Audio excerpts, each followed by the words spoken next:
નમસ્કાર મિત્રો, ફરી એકવાર સ્વાગત છે તમારું A to Z માહિતીમાં। તો મિત્રો, આજે આપણે જાણીશું ગુજરાતના સૌથી મોટા મહત્વના સમાચાર, અને આ મહત્વના સમાચારની માહિતી મેળવીએ એ પહેલાં જો તમે અત્યાર સુધી A to Z માહિતીને સબસ્ક્રાઇબ ન કરી હોય તો સબસ્ક્રાઇબ કરી દેજો। રેશન કાર્ડ ધારકો માટે ગુજરાત સરકારનો સૌથી મોટો નિર્ણય। સીએમ ભૂપેન્દ્ર સરકારનો નિર્ણય। NFS ધારકોને પણ PMJય હેઠળ કાર્ડ અપાશે। ગુજરાત સરકારની અને ખાનગી હોસ્પિટલમાં આયુષ્માન કાર્ડ હેઠળ ₹10 લાખ સુધીની સારવાર વિનામૂલ્યે આપવામાં આવશે। એ સાથે સરકારી સૂત્રોનું કહેવું છે કે 1 લાખથી વધુ લાભાર્થીઓને અયોગ્ય છે, જેઓ બંગલા, કાર અને મકાન ધરાવતા હોવા છતાં ગરીબ કલ્યાણ યોજનાનો લાભ લઈ રહ્યા છે, જેને જોતા પુરવઠા વિભાગે હવે યુનિટ વેરિફિકેશનની તૈયારીઓ શરૂ કરી દીધી છે, જેમાં કોટેદાર તે તમામ સભ્યોના અંગૂઠાની છાપ લેશે જેમના નામે રાશન લેવામાં આવી રહ્યું છે। પહેલા મહિનાથી ઘરમાં એક સભ્ય રાશન લેશે, જ્યારે બીજા મહિનાએ બીજા સભ્યને અંગૂઠા વડે રાશન લેવું પડશે। આ રીતે દર મહિને નવા સભ્યો અંગૂઠા લઈને એક પછી એક રાશન લઈ શકશે। જ્યાં સુધી તમામ એકમોની ચકાસણી ન થાય ત્યાં સુધી આ ક્રમ ચાલુ રહેશે। વેરિફિકેશનની આ નવી સિસ્ટમ શરૂ કરવા માટે ઈ-લૂપ મશીનને સુધારવાની તૈયારી ચાલી રહી છે, જે નવા સભ્યના અંગૂઠાની છાપ પછી દર મહિને રાશન અપાશે।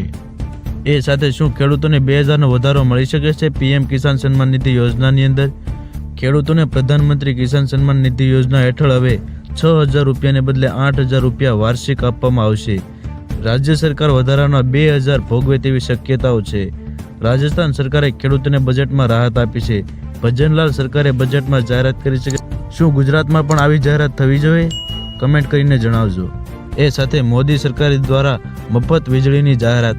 વડાપ્રધાન નરેન્દ્ર મોદીએ મંગળવારે દેશના લોકોને દર મહિને 300 યુનિટ સુધી મફત વીજળી આપવા માટે PM સૂર્યઘર મફત વીજળી યોજનાની જાહેરાત કરી હતી। તેમણે કહ્યું કે 75,000 કરોડથી વધુના રોકાણ સાથેનો આ પ્રોજેક્ટ છે, જે દર મહિને 300 યુનિટ સુધી મફત વીજળી પૂરી પાડીને 1 કરોડ ઘરોને રોશનીથી પ્રકાશિત કરવાનો લક્ષ્યાંક છે। આ PM સૂર્યઘર યોજના pmsuryaghar.government.in પર અરજી કરીને વીજળી યોજના તમે મેળવી શકો છો। એ સાથે હવે વગર વ્યાજે ₹3 લાખ લોન આપવામાં આવશે। કિસાન ક્રેડિટ કાર્ડ દ્વારા ખેડૂતોને ₹3 લાખ સુધીની ગેરંટી ફ્રી લોન મળશે। આ રકમ પર સરકારે ખેડૂતો પાસેથી 4% વ્યાજ વસૂલશે। આ યોજના ભારતીય રિઝર્વ બેંક દ્વારા નાબાર્ડ સહયોગથી શરૂ કરવામાં આવી હતી। ભારતમાં ખેતી કરનાર કોઈ પણ વ્યક્તિ આ યોજના માટે અરજી કરી શકે છે। આમાં તમામ પ્રકારના ખેડૂતોનો સમાવેશ થાય છે। આ યોજનાનો લાભ લેવા માટે તમારી ઉંમર 18 વર્ષથી 75 વર્ષની હોવી જોઈએ। બીજી બાજુ જો લોન ચૂકવણીની વાત કરીએ તો આ સમયગાળો બેંકના હિસાબે નક્કી કરવામાં આવે છે। સામાન્ય રીતે તેની અવધિ 5 વર્ષ સુધીની હોઈ શકે છે। પાન કાર્ડ ધારકો માટે પાન કાર્ડને લઈને સૌથી મોટા સમાચાર। ફાઇનાન્સ સંબંધિત કોઈ પણ કામ માટે પાન કાર્ડ હવે જરૂરી બનાવવામાં આવશે। પાન કાર્ડ વગર તમારા ઘણા કામ અટકી શકે છે, તેથી પાન કાર્ડ અગાઉથી જ બનાવી લેવાની સહાય આપવામાં આવશે। સામાન્ય રીતે લોકો 18 વર્ષથી પાન કાર્ડ બનાવે છે, પરંતુ શું તમે જાણો છો કે વ્યક્તિ 18 વર્ષની ઉંમર પહેલાં પણ તેના માટે અરજી કરી શકે છે? તમે તમારા બાળકના પાન કાર્ડ માટે પણ અરજી કરી શકો છો। તમને જણાવી દઈએ કે કોઈ પણ સગીર પાન કાર્ડ માટે સીધી અરજી કરી શકશે નહીં। આ માટે બાળકના માતા પિતા પોતાના વતી અરજી કરી શકે છે, જેથી તેને પાન કાર્ડ મળી શકે। એ સાથે વિદ્યાર્થીઓ માટે સૌથી મોટા સમાચાર કે જેને મળશે ₹25,000ની સહાય।